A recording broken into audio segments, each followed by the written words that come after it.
Halo para pendengar semua, berjumpa lagi dengan saya Wayan pada podcast Liwayan Sharing.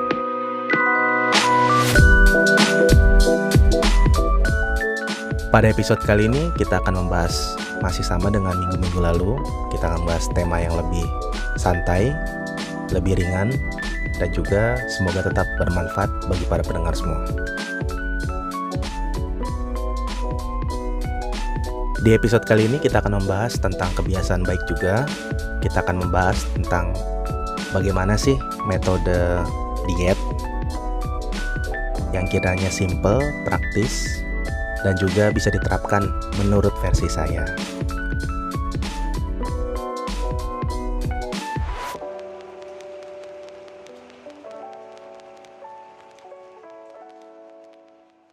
Sadar gak sih para pendengar semua? Kita tuh hidup di zaman yang serba modern, di mana waktu itu sangat instan ya, sangat berharga sekali. Sampai-sampai kayaknya semuanya tuh serba instan, termasuk makanan atau minuman yang kita konsumsi.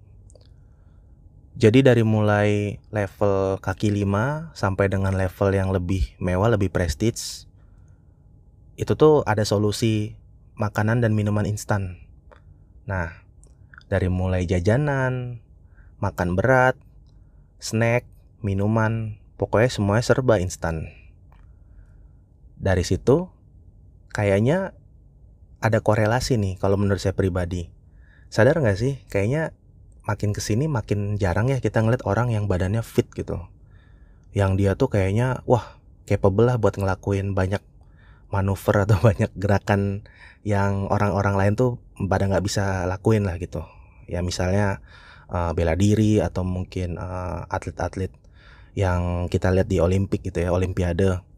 Nah tapi terlepas daripada itu, poin saya adalah seperti ini. Mungkin gak sih kadang kepikiran bahwa solusi yang instan tersebut berpengaruh terhadap hal yang lain, di mana ada sesuatu yang tidak instan jadinya hilang gitu. Maksudnya gimana nih? Maksudnya kalau badan bagus tuh kan identiknya tidak instan ya, ada proses di baliknya gitu. Nah, karena kita sering mengkonsumsi yang instan-instan itu, ya udahlah, badannya instan ya seperti demikian gitu. Termasuk saya sendiri ya. Jadi, maksudnya ini bukan body shaming. Kita coba deh lihat realita aja gitu. Lebih sering ketemu yang badan atletis atau yang badannya kurang terawat. Termasuk saya sendiri, saya juga masih overweight gitu ukurannya. Saya beratnya di atas 110 kilo bahkan, bukan di atas 100 kilo. Nah, jadi di episode kali ini kita akan coba bahas nih, karena terkait instan dan tidak instan tadi. Terus gimana ya caranya kalau saya mau memulai gitu? Berarti saya harus diet. Berarti harus diet dong biar lebih sehat, biar minimal berat badannya sesuai turun. Atau mungkin yang kiranya mau membesarkan badan, gimana caranya sih biar tidak cuman besar di perut? Ya gitu, misalnya orang laki-laki terutama ya, agak kecil gitu kan. Tangan, kaki, pinggang semua kecil, tapi karena makan banyak, toto cuman bagian perutnya aja gitu yang gede. Nah, itu gimana sih? Nah, kita akan coba bahas di sini secara general dan secara singkat, tapi juga tetap praktis. Jadi, kita mulai saja untuk episode kali ini. Oke, ini adalah disclaimer. Jadikan materi yang akan kita bahas pada episode kali ini hanya sebagai referensi. Jangan ditelan mentah-mentah. Lakukan riset Anda sendiri dan ambil saja yang baiknya. Kalau yang kurang sesuai atau yang tidak baik, silakan dilupakan. Demikian untuk disclaimernya, mari kita mulai pembahasannya. Oke, sebelumnya saya akan mention dulu poin-poin yang akan kita bahas lebih dalam nantinya. Jadi, secara garis besarnya ada 5 hal yang perlu kita perhatikan jika kita ingin memulai diet praktis. Yang pertama adalah terkait tentang added sugar atau gula. Yang kedua, makanan tinggi kalori yang mungkin belum kita sadari. Yang ketiga, pentingnya makronutrien terutama untuk protein. Yang keempat, pentingnya juga kita dapat mengolah makanan kita sendiri. Dan yang kelima adalah mulai sesekali lakukan puasa. Yang pertama terkait gula. Nah, Ini gula nih yang nomor satu. Kenapa? Karena ini yang paling sering kita temui, kita rasakan di dunia modern ini gitu. Jadi gula yang saya maksud di sini adalah added sugar ya. Jadi kayak gula pasir, gula cair, gula merah, gula jawa dan yang lain-lainnya gitu. Nah, added sugar ini udah terlalu banyak ada dalam makanan yang kita konsumsi sehari-hari. Dari mulai ya es kopi gitu kan, teh manis, lalu juga mungkin coklat dan minuman-minuman yang lainnya gitu, terutama untuk minuman. Nah, saran saya di sini adalah coba untuk kurangi atau bahkan hindari sama sekali penggunaan gula tuh. Apalagi untuk kita kalau masak pakai gula pasir, aduh tuh kayaknya kalau bisa dihilangkan nih kalau bisa ya. Nah, kenapa alasannya?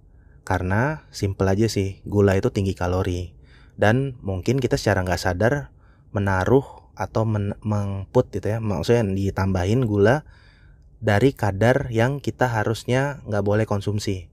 Nah, tipsnya di sini menurut pengalaman saya juga adalah gini. Kalau saya sendiri pertahanannya ya, pasifnya gitu untuk diet, saya mulai biasa minum kopi, teh, bahkan air soda gitu kalau emang pengen ada sedikit rasa, air soda kasih jeruk, peresan jeruk gitu kan. Nah, itu tuh karena udah mulai biasa, jadi kayak terkadang saya malah merasa nggak perlu gula sama sekali gitu untuk hidup.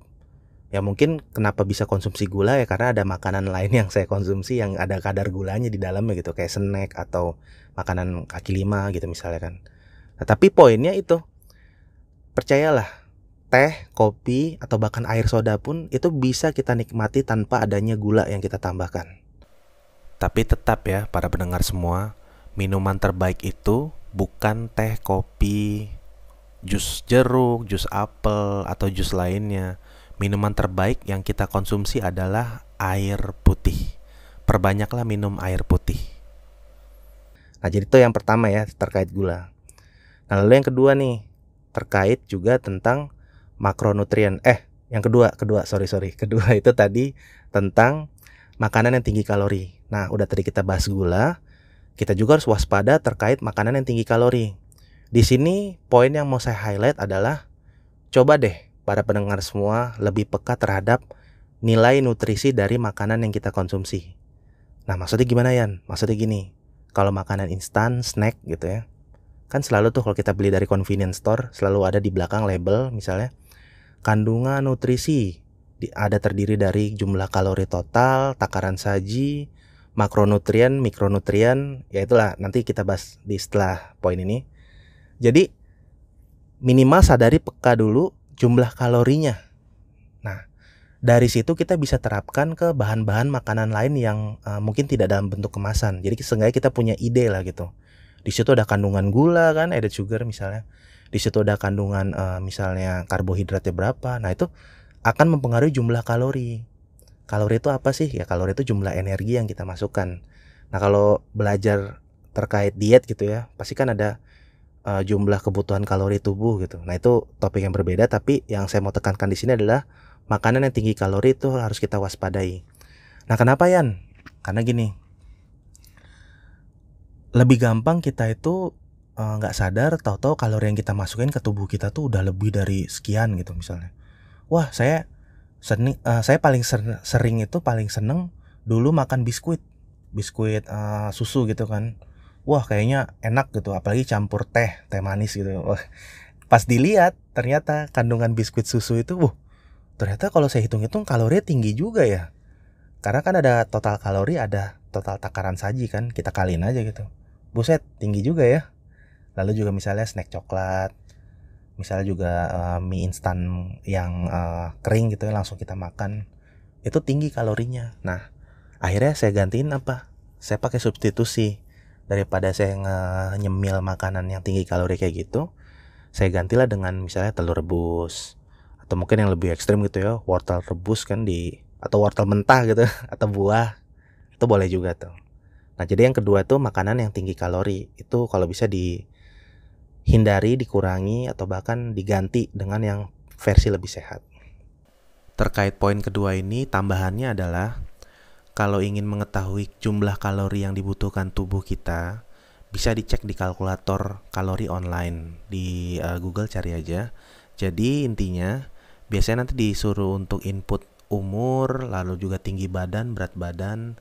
Nah, nanti keluar tuh jumlah kalori kebutuhan tubuh kita per harinya perlu berapa kalori. Nah, kalau kayak saya sendiri itu perlu kurang lebihnya 2.800 kalori kalau mau mempertahankan berat badan saya sekarang yang beratnya 114 kilo. Nah, cuma rata-rata tuh bisa di angka 2000-an something lah kalau laki-laki. Kalau perempuan mungkin lebih rendah. Nah, poinnya adalah begini. Coba bayangkan aja deh kalau kalori mie instan itu satu mie itu kurang lebih bisa sampai 500 bahkan. Kalau yang ukuran besar ya. Nah, kalau yang standar satu ukuran kecil gitu standar bisa 300-an. Nah, biasanya di kita itu suka makan mie instan bisa sekali makan dua, bisa juga pakai nasi. Ya bayangkan aja dari 2000 kalori kebutuhan orang rata-rata udah bisa 600 atau bahkan kalau tambah nasi bisa 800 kalori sekali makan gitu. Belum pakai telur, belum pakai yang lain-lain lagi kan. Nah, itu mie instan, lalu juga roti kan, roti sobek yang dalam kemasan gitu. Itu tinggi loh kalorinya. Bisa kisaran ya itu tadi 500-an sekian. Pokoknya patokan saya kalau makan makanan kemasan gitu yang kalorinya bisa sekali habis makan itu 500-an atau bahkan bisa 700 800, wah itu udah mendingan kita makan yang proper sekalian gitu. Ya pokoknya yang diatur lah jumlah kalorinya. Mending sekalian makan besar daripada kita nyemil-nyemil. Oke, yang ketiga sekarang tentang makronutrien. Nah, makronutrien ini berhubungan dengan poin kedua tadi terkait yang di label snack kita itu ya, di belakangnya biasanya ada kandungan nutrisi. Jadi makronutrien itu terdiri dari karbohidrat, protein, dan lemak. Bisa panjang sih kalau kita bahas gitu detail ya. Mungkin boleh dicari sendiri. Tapi secara singkatnya karbo itu adalah untuk tenaga gitu ya, tenaga. Kalau buat protein itu adalah ya sebenarnya tenaga juga, cuman dia lebih ke arah pembentukan badan kita, nutrisi kita dapatnya kebanyakan dari protein. Dan yang terakhir lemak. Nah, lemak ini juga sebenarnya lebih ke arah cadangan makanan dan juga untuk faktor healing gitu ya. Jadi maksudnya tubuh tuh memperbaiki juga dari lemak asalnya gitu, memperbaiki bagian-bagian rusak gitu untuk melakukan pengobatan lah intinya. Oke, versi singkatnya fokus terhadap protein. Nah, disinilah makanya tadi di poin nomor 2 saya mention snack substitusi saya terkait makanan cemilan tadi itu saya telur rebus. Kenapa? Karena telur rebus itu ada kandungan protein dan juga dia mengenyangkan lah poinnya. Kalau seandainya kita lihat di snack-snack yang kita sering jumpa itu kayaknya agak susah deh kita temuin makanan tinggi protein. Kalaupun mungkin kita beli kacang-kacangan gitu ya yang ada kadar proteinnya juga di convenience store gitu, kayaknya tinggi kalori dan tinggi lemak. Karena kan kacang memang banyak kandungan lemaknya juga ya. Ya jadi intinya terkait poin nomor 3 ini makronutrien. Makanya kalau kita mau fokus pada protein, nah berhubungan dengan podcast di episode 12 sebelumnya, kalau bisa kita siapkan sendiri makanan yang kita mau makan. Kita masak sendiri lah, kita olah sendiri. Begitu. Jadi prioritaskan kepada protein. Nah, menurut pengalaman saya selama saya mencoba untuk diet santai ini, jadi kalau saya makan protein, makanan tinggi protein lah misalnya kayak dada ayam, saya bikin teriyaki atau saya bikin kare dan yang lain-lain tuh, kenyangnya lebih lama para pendengar semua. Poinnya itu yang saya mau sampaikan. Makanan yang instan cepet bisa saya masak sendiri, nasi goreng. Telurnya banyakin, tetap aja pasti laparnya lebih cepet daripada kalau saya makan makanan yang proteinnya proper dan tinggi. Itu kerasanya sangat jauh sekali. Jadi kesimpulannya, kalau kita makan makanan yang kita makan tinggi akan karbohidrat, itu lebih cepat lapar daripada kita makan makanan yang tinggi protein. Jadi itu terkait makronutrien. Kuncinya prioritaskan protein. Karena kenapa? Karena protein itulah yang membentuk tubuh kita. Protein itulah yang membuat kita kenyang lebih lama. Nah, fokus kepada protein agar ngebesarin badan gitu. Dan juga orang yang pengen nurunin berat badan, selain ngurangin makan, fokus juga kepada protein. Kenapa? Kamu bisa kenyang lebih lama. Jadi dietnya juga mungkin lebih terbantu dengan tingginya kadar protein yang kamu konsumsi. Nah, jadi gitu terkait poin nomor 3, makronutrien. Makronutrien. Oke. Yang keempat, kita akan bahas tadi terkait apa tuh tadi yang keempat? Yang keempat, pentingnya kita dapat mengolah makanan kita sendiri. Nah, ini masih berhubungan sama podcast episode ke-12 tentang memasak.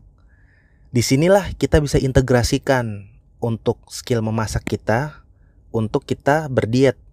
Nah, kenapa teman-teman semua? Kenapa para pendengar semua? Karena gini, berhubungan dengan poin nomor 3 terkait makronutrien, kalau kita niat banget, super niat banget gitu, coba deh kita teliti bahan-bahan makanan kita yang kita mau masak, itu masing-masing ada kadar makronutriennya. Nah, kita konversikan, kalau mau niat pakai timbangan, terus kita pakai aplikasi lah gitu. Banyak kok aplikasi sekarang, atau bahkan di Google kita cari jumlah kalori bahan A gitu misalnya. Misalnya kayak daging ayam, sawi, wortel gitu. Per 100 gramnya berapa. Lalu kita timbang, kita konversikan. Tapi poinnya adalah di sini, kalau kita bisa mulai memasak gitu, kita mulai lebih ahli, kita mulai lebih bisa prepare, apa yang kita masukkan ke badan kita itu lebih bisa terkontrol. Percayalah. Karena kenapa? Karena pertama, mungkin kita sudah tahu selera diri kita sendiri. Kedua, porsinya bisa kita atur. Dan yang ketiga, ada rasa puas ketika kita bisa mengkonsumsi makanan yang kita masak sendiri dan ternyata cocok. Jadi kita tidak tertarik untuk makan selain dari masakan yang kita makan. Terutama makanan-makanan yang sifatnya tuh tambahan, kayak snack, atau mungkin jajan, atau bahkan mungkin ya kopi gitu, kopi-kopi jajan gitu ya. Jadi poinnya di sini adalah kalau kita bisa masak sendiri, kita bisa mengkontrol apa yang kita masukkan ke badan kita, dan kita bisa memplanningkan, kita bisa merencanakan. Oh, saya langsung masak 3 menu misalnya. Bisa buat pagi, siang, dan juga malam. Atau bahkan mungkin saya masak 1 menu aja, tapi ini untuk makan siang saya. Sisanya saya pagi saya jajan, malam saya tidak makan lagi. Atau mungkin dibalik ya, pagi nggak makan, malamnya saya makan di luar lah buat hiburan. Pokoknya poinnya, usahakan dari 100% makanan yang kita makan, ya lebih dari setengahnya tuh makanan yang tanda kutip sehat lah gitu. Nah, kalau dari saya pribadi mendefinisikan makanan sehat itu apa? Makanan yang sehat bagi saya adalah makanan yang tinggi protein dan mencukupi kebutuhan nutrisi kita di hari tersebut. Ya, kalau dari saya tipsnya adalah selain perbanyak protein, usahakan juga makanan yang kita makan adalah makanan yang membuat kita segar. Oke, terakhir yang kelima, cobalah untuk berpuasa. Nah, maksud saya di sini gimana? Bagi para pendengar semua yang muslim mungkin sudah tahu ya tentang puasa Senin Kamis gitu. Nah, cuman yang mau saya tambahkan di sini adalah begini. Ini pengalaman pribadi, waktu saya dulu sempat saya terapkan, cuman sekarang lagi belum bisa karena faktor saya malas dan juga ada sedikit yang saya belum bisa sesuaikan lah gitu. Nah, puasa Senin Kamis ini ada sedikit saya modifikasi. Yang pertama, saya masih mengkonsumsi air putih. Jadi water fasting lah gitu kalau cari di Google. Lalu yang kedua, walaupun saya masih mengkonsumsi air putih, saya tidak mengkonsumsi minuman rasa, kopi, teh, bahkan air soda gitu, enggak. Saya benar-benar tidak mengkonsumsi apa-apa selain air putih pada jam puasa. Nah, ada podcast yang bagus di Helmi Yahya Bicara. Beliau mengundang Ade Rai. Nah, ini salah satu pencerahan yang bagus juga gitu terkait diet. Pasti sudah pada tahu lah ya kalau Ade Rai itu binaragawan terkenal di Indonesia dan juga sangat memberikan edukasi terkait gizi dan juga pola hidup sehat kepada masyarakat di dunia lah, di Indonesia dan juga di dunia. Nah, jadi intinya kalau seandainya kita dalam waktu 24 jam ada konsep puasa tentang jendela makan. Nah, biasanya orang kalau berpuasa itu kan buka puasa di jam 6 sore gitu misalnya. Nah, bedanya dari puasa yang saya lakukan adalah paginya saya nggak sahur, ibarat kata saya nggak sarapan dulu. Jadi saya skip, saya lewatkan sarapan. Lalu saya cuma makan di jam 6 sampai dengan sebelum saya tidur. Usahakan jangan terlalu mepet waktunya. Jadi kayak paling dari jam 6 atau sampai dengan jam 7 lah gitu. Saya makan sekiranya yang membuat saya kenyang, udah gitu udah saya nggak makan lagi. Nah, disinilah badan kita tuh poinnya reset. Jadi saya ngelakuin puasa Senin Kamis ini dengan modifikasi seperti tadi. Tujuannya apa? Supaya badan kita itu bisa reset. Restart ya, maksudnya mengatur ulang gitu. Oh ya, BTW ini puasanya juga kalau cari di Google namanya intermittent fasting, atau kalau di Indonesia udah terkenal OCD kan, Obsessive Composer Diet. Ya pokoknya dipopulerkan oleh Deddy Corbuzier, dan ini bagus gitu loh bagi yang pengen mencoba puasa. Nah, di sini badan kita restart. Kita membiarkan pencernaan kita, sistem pencernaan kita ini beristirahat dulu. Manfaatnya apa? Pertama, manfaatnya mengurangi nafsu makan, terutama untuk makanan-makanan yang kiranya tidak perlu kita konsumsi. Misal gula, lalu snack-snack yang tinggi kalori. Lalu yang kedua, udah kita selera ininya restart, ya pencernaan kita juga beristirahat. Jadi kita next time-nya kalau kita makan kayak lebih plong aja gitu, lebih seger lah badan. Karena kenapa? Karena udah istirahat. Kita aja kan tubuh perlu istirahat gitu. Sama juga pencernaan juga perlu istirahat. Nggak boleh kita terus. Adalah sempatkan waktu untuk istirahat bagi pencernaan kita. Nah, di situ poinnya ya. Jadi untuk puasa. Lalu menurut saya juga faktor tambahannya lagi ya, bisa ngurusin kalau buat yang overweight kayak saya gitu. Jadi bisa berkurang kalori yang kita konsumsi. Ya berarti kan dia akan membakar lemak berlebih yang ada di tubuh kita supaya bisa menggantikan kebutuhan kalori tubuh kita. Jadi itu terkait yang puasa. Dan itu dia 5 poinnya. Kita coba bahas secara singkat ya tadi ya. Singkat, santai. Walaupun ya sedikit loncat-loncat kemana-mana, tapi saya percaya maksudnya obrolan ini hanya untuk ya singkat-singkat saja dan juga ringan. Selebihnya kembali lagi saya ingatkan kepada para pendengar semua, jadikan materi ini hanya sebagai referensi. Lakukan sendiri riset Anda dan ambil saja yang bagusnya.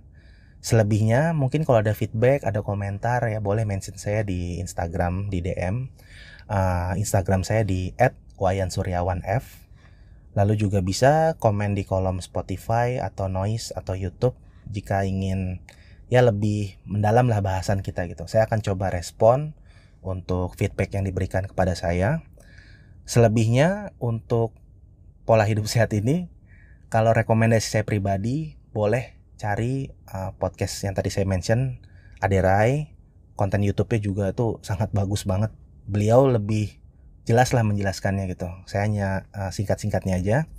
Lalu juga terkait metode tadi kan, OCD atau intermittent fasting kalau buat puasanya. Lalu kalau buat materi-materi tentang diet ini juga seperti di Google banyak ya gitu. Cuman kalau saya pribadi, saya memilih materi diet yang dilakukan oleh para binaragawan. Kenapa? Ya karena binaragawan kan mereka membentuk badan gitu. Pasti mereka mengoptimalkan nutrisi yang mereka masukkan agar badan mereka bisa lebih capable dan juga bagus dalam menjalani hari-harinya.